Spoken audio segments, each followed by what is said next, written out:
বন্ধুরা আসসালামু আলাইকুম। সকাল সকাল চলে এলাম বাগানে। আজ ঈদের দ্বিতীয় দিন। বন্ধুরা সবাই কেমন আছেন? সবার ঈদ আনন্দ কেমন কাটলো বন্ধুরা? কমেন্টস করে জানাবেন। আর আমার এই ভিডিওটা ভালো লাগলে লাইক কমেন্ট শেয়ার করে দিবেন বন্ধুরা। ফলো দিয়ে সবাই সবার পাশে থাকবেন। এই যে বন্ধুরা আমার ছোট্ট ডাটা বাগানে চলে আসলাম। আজ যেহেতু ঈদের দ্বিতীয় দিন, আজ একটু শাক সবজি রান্না করব মাংস খাওয়ার পাশাপাশি। তো কিছু ডাটা আমি আজকে নিয়ে নেব বন্ধুরা। বৃষ্টি পেয়ে বন্ধুরা ডাটাগুলো খুবই সুন্দর হয়ে গেছে। আর কিছু কিছু না কমালে ডাটাগুলো আপনার মোটা হবে না, তাই আমি আজকে ছোট ডাটা চচ্চড়ি করব। নিয়ে নেব বন্ধুরা কিছু ডাটা। বিসমিল্লাহ।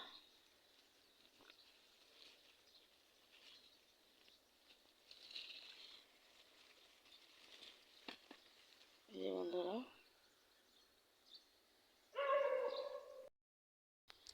তুলে নিলাম বন্ধুরা। দেখুন ডাটাগুলো কত তরতাজা, একেবারে ফ্রেশ। তো এখানে আমি ডাটাগুলো একটু পাতলা করে দিব, আরও কালকে আবার কিছু তুলে নেব বন্ধুরা।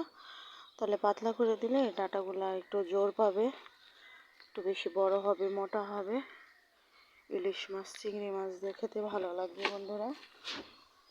তো বন্ধুরা এই যে এখানে আমি লাগিয়েছি পাট শাক। আমার পাট শাকগুলো বৃষ্টি পেয়ে খুব সুন্দর হয়ে গেছে। আবার কিছু কচু গাছে লাগিয়েছি বন্ধুরা। তো আমার ভিডিওটা কেমন লাগলো বন্ধুরা কমেন্টস করে জানাবেন। চলে আসলাম বন্ধুরা একটু পেঁপে গাছে।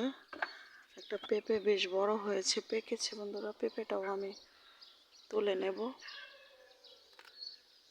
মাশাআল্লাহ বড় হয়েছে বন্ধুরা। এই বেশি শীতের কারণে পেঁপেগুলো নষ্ট হয়ে গেছে বন্ধুরা।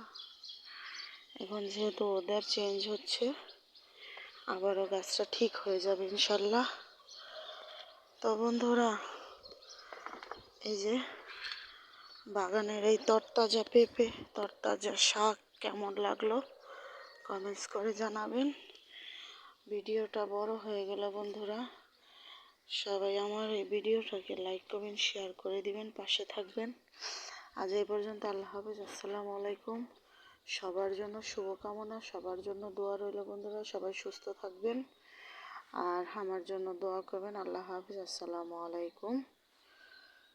শুভ সকাল।